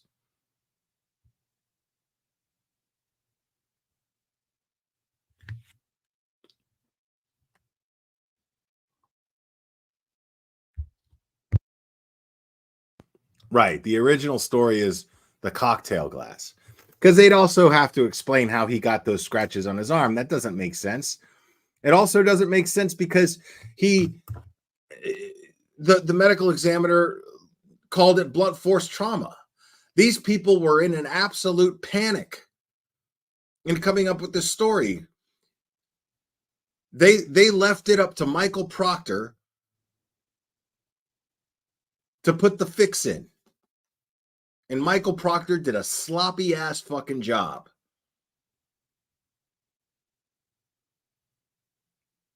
Brian Albert, in my opinion, Brian Albert quarterbacked the whole goddamn thing. Brian Albert quarterbacked the whole cover-up. That's my opinion. And just not everybody was on the same page. Brian Albert wasn't on the same page with Michael Proctor. And Brian Albert left it up to Michael Proctor, and Michael Proctor's just really bad at covering up a murder. Just really bad at it. And the rest of it, to me, these people all colluding the way that they did, sounds like fucking cocaine, bro. Sounds like just straight cokehead logic. Has anybody here ever fucking met a cokehead? You can't have a conversation with a cokehead, dude, because they're jumping from one thing to another, not thinking about the last thing that they said enough. They're jumping all over the place. Let's see. Do you have the 911 call of Jenn McCabe saying we rolled him over? I do not.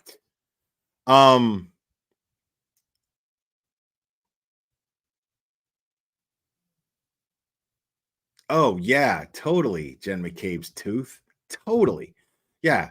I think they're all a bunch of fucking cokeheads, bro. Like that's me giving them the benefit of the doubt. Because either they're a bunch of fucking cokeheads or they're just plain fucking stupid. I mean, that's the only thing that I can think of. They're just a bunch of fucking cokeheads. That's what I think. Just a bunch of people talking like they're on the same page, but everything that they do shows that they're not on the same page. Bunch of people colluding, but nobody's listening to the other. They're just waiting for their turn. Everybody wants to be the boss in this. Chris Albert wants to be the boss. Brian Albert wants to be the boss. Jenn McCabe wants to be the boss.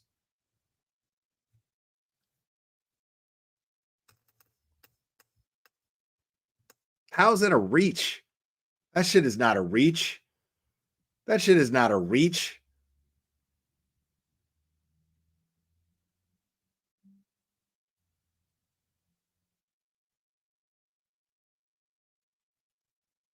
I mean,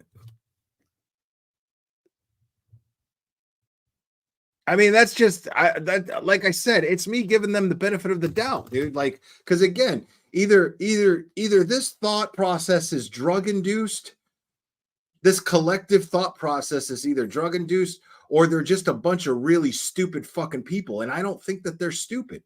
I don't think that this woman is stupid. I don't think she's stupid at all. I don't think Brian Albert is stupid. I think Brian Albert is book stupid, like me, but I think he's street smart.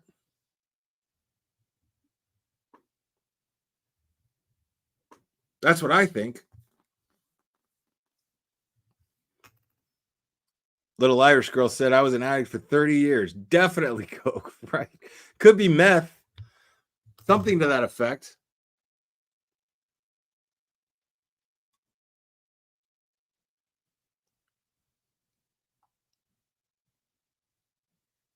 That's what I'm saying. Have you ever met a fucking cokehead? Have you ever tried to have a fucking logical conversation with somebody on fucking blow? It's impossible. It is fucking impossible.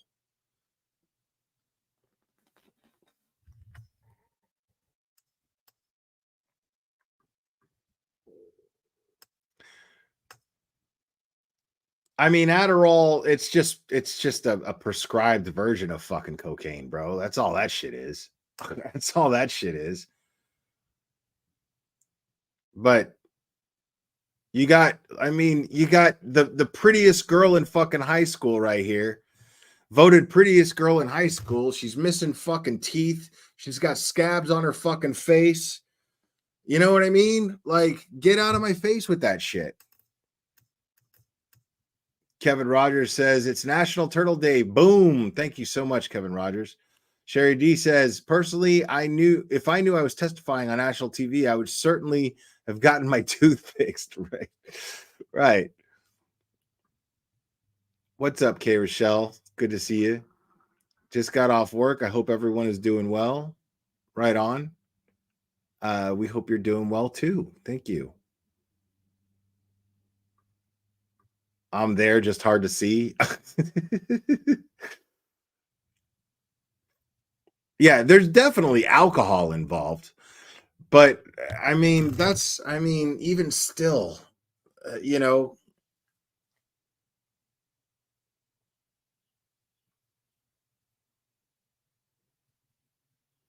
Coke and White Claws, right? I mean, yeah, people who drink White Claws are not big drinkers, folks. You know what I mean?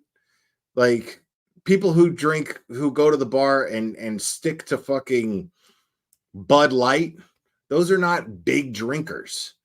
You know, they might be people who drink often, but they're not fucking sloppy drunks. You know what I mean? They're not sloppy ass drunks. That's why I'm thinking that there's some other substance involved. Any type of substance that makes them like that creates the absence of rationality. I mean, Bud Light doesn't do that. You know what I mean? Like, it affects your judgment to some degree. You know what I mean?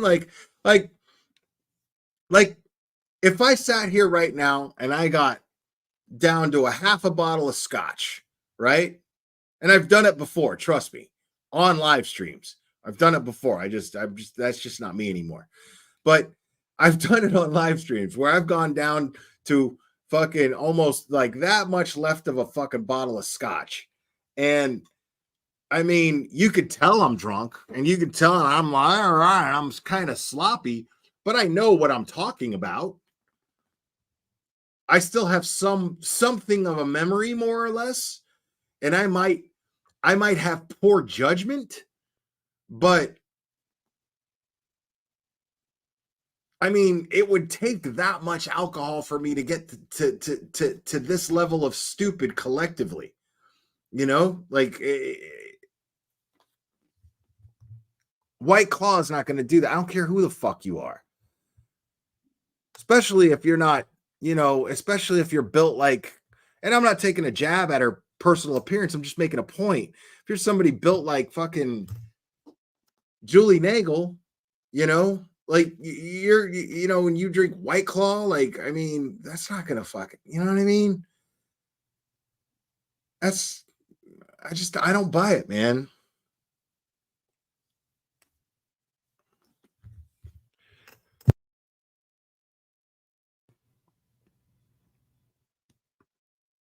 No, they were not the good old days, man. Those are not the good old days.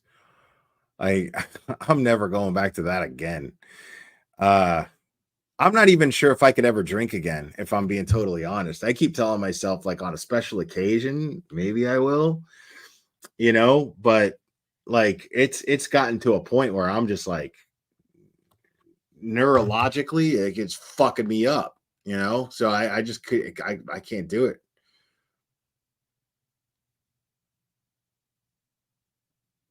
Right. And K Rochelle, man, I've known K Rochelle here since I was fucking, dude, we were in middle school together. That's where we met. Me and K Rochelle met in the 7th grade. You know what I mean? Like, and she's the same size she was. Even today, she's the same fucking size she was then. You know? Like, that was fucking, that was shit. Not far from 40 fucking years ago. You know what I mean? Like,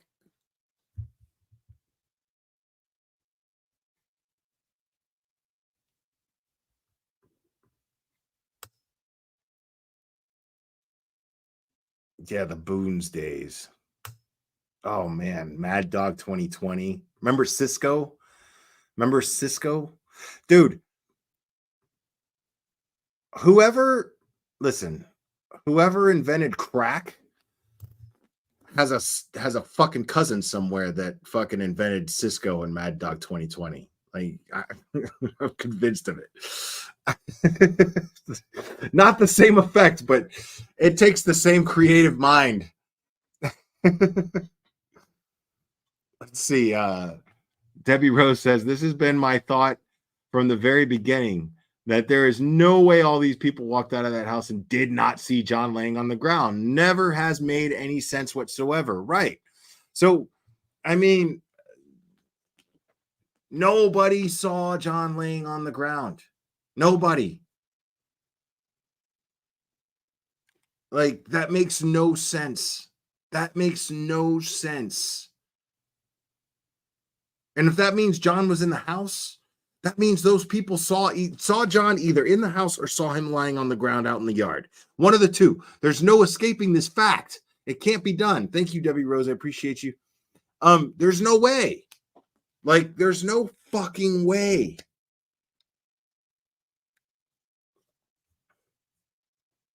And again, the reason why they're all saying, they're all collectively saying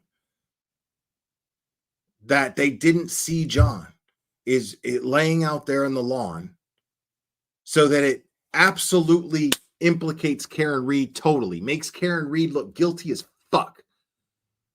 The reason why nobody's saying I saw Karen Reed hit John O'Keefe is because everybody would have to testify as to why didn't you help him then?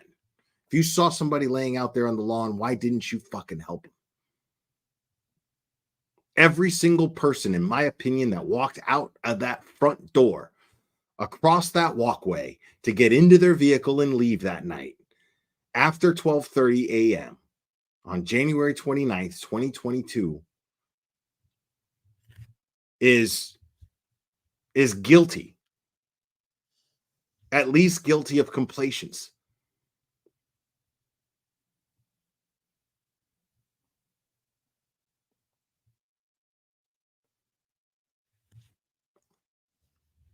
Yeah, I can't even drink beer anymore, dude. Like, the beer doesn't do it. I could drink a fucking 12-pack of beer right now, and at most I'll be like, fucking, all right, I guess I'm tired. I gotta go to bed. Like, that's how bad it is. Like, that's why I just don't drink anymore. There's no fucking point. And like, hard liquor's gonna do it. Whiskey's gonna fucking do it. But all whiskey's gonna do is just make me fucking sloppy, and I'll, you know, and I'll black out.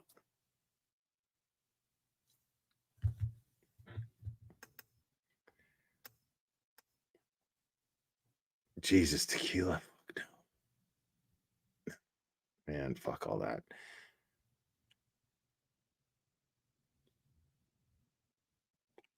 Yeah, when your tolerance gets to that point with alcohol, like it is to mine, you got to just stop. I got to just stop. Like, things have happened to my brain that are that can't be repaired, you know, and it's just time to stop.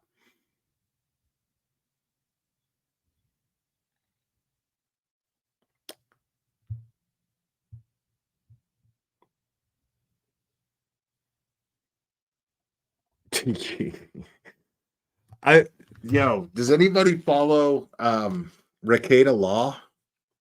There's a lot of talk about Rehearsed Law right now, and everybody's like, that dude needs to stop. Man, that's up to him and his family to fucking make that decision, bro. Y'all don't fucking like, and it's so annoying. I'm watching all of these channels just using this dude as content because he fucking got sloppy again.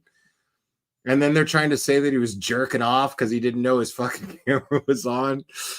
And I'm just like, dude, the dude could have just been scratching his fucking leg, man. You know what I mean? Like, did you see him fucking whip his dick out and stick it in front of the camera? Like, that didn't happen. Calm the fuck down. Shut up. Shut up. And then, like, some channel was like, oh, we need to give him an intervention. Like, a virtual intervention. And then there were like people going, hey, Nick, man, like, I don't know you, but, you know, it seems like, no, bro, like, you don't know him, so you need to shut the fuck up. It's none of your fucking business. That guy's problem is his problem. It's his problem and his family's problem, and it's none of your fucking business. Shut the fuck up. Seriously. Like, all these people that are just like, oh, Nick Rehearsed needs an intervention and he needs help and blah, blah, blah. And I'm not trying to enable the guy. I'm saying it's none of your fucking business. Like, all these people trying to act like we care about Nick. We care about him and we just want him to be okay. No, then you wouldn't fucking use it for content. Shut the fuck up. I see right through your little fucking 100,000 subscriber asses. I see you. You're fucking liars. And all you're doing is using the fucking guy for fucking content. You don't give a fuck about the guy. And then they even clipped him. They even clipped the poor guy talking about, I don't even have YouTube friends anymore. Because none of them are honest. Nobody on YouTube's fucking honest. Dude, I felt that shit to my core. Because I already made that decision.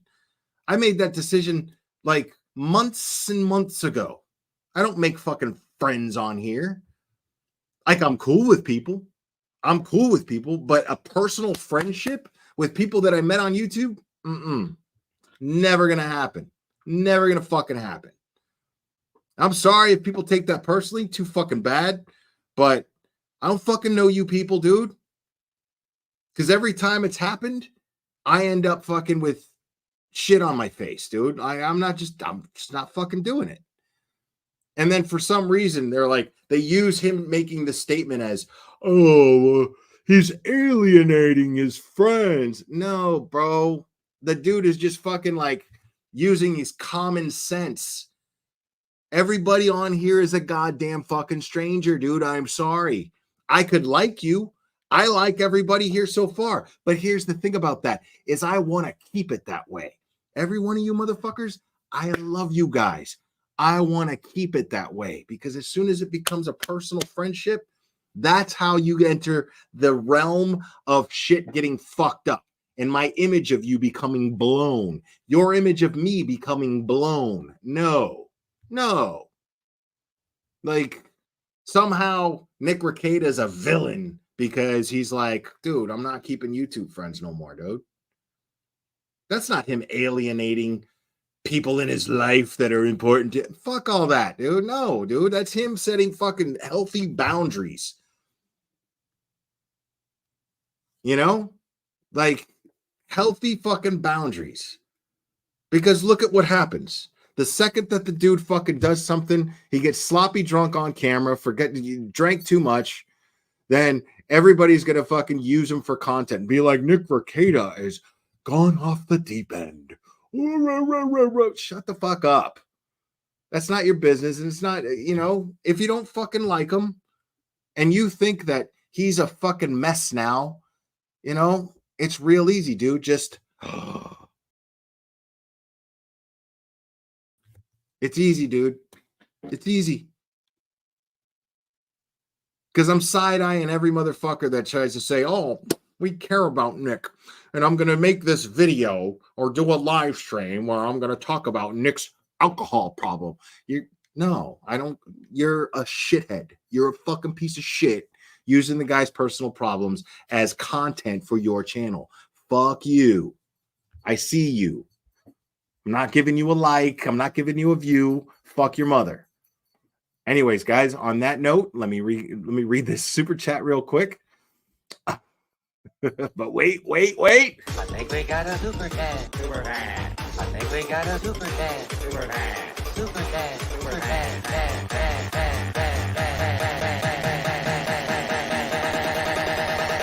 I think we got a super chat.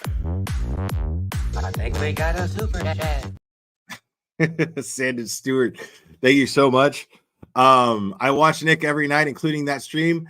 He just lost his appeal with this court case. He is very stressed out. He had a bad night. I mean, it happens. We don't have bad nights. You don't have a bad night. Why? It's different because he fucking did it on a live stream. Exactly, Sandon Stewart. If you support the guy and then all of a sudden, the guy fucking got sloppy drunk and now all of a sudden he's a bad dude.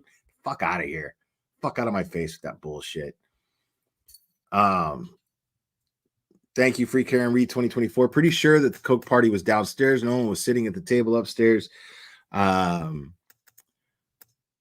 Nagel was the delivery guy. Julie called him for drugs, not a ride. Probably. I mean, that's what makes sense to me. I don't know that. I'm not going to call Ryan Nagel a drug dealer because I don't fucking have proof of that. I don't know. But yeah, I appreciate it. Exactly. That's his war, not mine, man.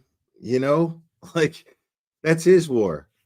When it comes to my personal shit, dude, mind your own fucking business, man. You know what I mean? Till I ask you for advice, until I sit there and go, hey, chat, what do you think I should do about this? Or what do you think I should do about that? You know what I mean? Until I do that, whatever I do is none of your fucking business, dude. What happens in my personal life is none of your fucking business, man. You know what I mean?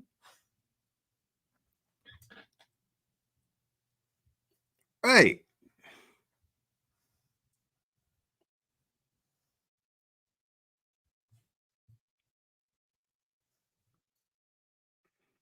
And then there's this one guy, I don't know his personal thing, where he's like, Nick Ricana told me to K myself. Bro, just say kill, bro. First of all, don't be a pussy. Just say kill. You know what I mean? Jesus fucking Christ. Don't tell me you're doing this for content without telling me you're doing this for fucking content. Like, you know, like,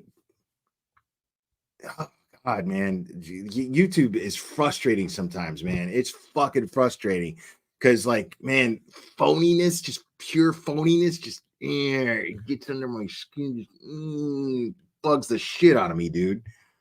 And we're all a little phony sometimes, you know what I mean? But god damn, sit there and fucking make a goddamn fucking video going, oh, Nick Ricana told me to K myself. And I'm supposed to think you're a fucking victim, dude? Bro, fuck out of my face with that bullshit, dude. And I don't even know that dude. He's probably a nice guy. I don't know. I'm saying, dude, you're full of shit when you're talking about when you're playing victim like that, you're full of shit. Otherwise, you just fucking talk about it, you know? You're so affected by it. Or you just leave it the fuck off YouTube. You know what I mean? Oh, God, shit gets on my nerves, man. Anyway, I'm done with my rant. We've been on for over 4 hours. I didn't even get through all of Jenn McCabe's recap here. But, yeah, I'm going to go ahead and call it a night. Get some stuff done, personal stuff. That's none of your business either. But I'm going to get some personal stuff done, take the night to do that. And then in the morning, we have court and we will be streaming as normal, the Karen Reed trial. And Brian Higgins is expected to be called to the stand first thing. So, guys, thank you so much. I really appreciate you guys. And it means a lot to me that you guys are hanging out. And a big shout out to Dina. Thank you so much. Appreciate all your support too. Thank you. Yeah, I'm going to call it. I'll see you guys in the morning. I love you guys very much. And we will do this again very soon, my friends.